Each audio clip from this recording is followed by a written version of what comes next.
আমি একটা কথা জিজ্ঞেস কাকা, এই জায়গায় আমার একজনে কইলো এটার ভিতরে নাকি একটা আজব শহর, কিন্তু আমি তো আজবের কিছু দেখি না। আপনি কি জানেন আজবটা কোন জায়গায় দেখা যাবো? আমার কাকা করতে আছে এবড়া কইতাইছস আমার পোলা তোর কোন জমের কাকা হয়? এই বেটা একটুখানি পোলায়া কত বড় বড় কথা কস।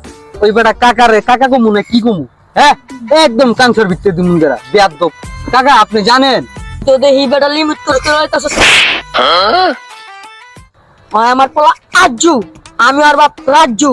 তুই যে জায়গা আমার কবি কাকা, ওই জায়গা আমার পোলারে যায় কস কাকা। কান কান শারেকটা খাওয়ার আগে আনতে যা। এই শহরে কি নতুন আইছস? তুই আয়, তুই চোখের সামনে তুই তোরা জানি শহর আর না দিই। আয় কই আয়া বললা এটা কোন শহর রে ভাই? এটা আবার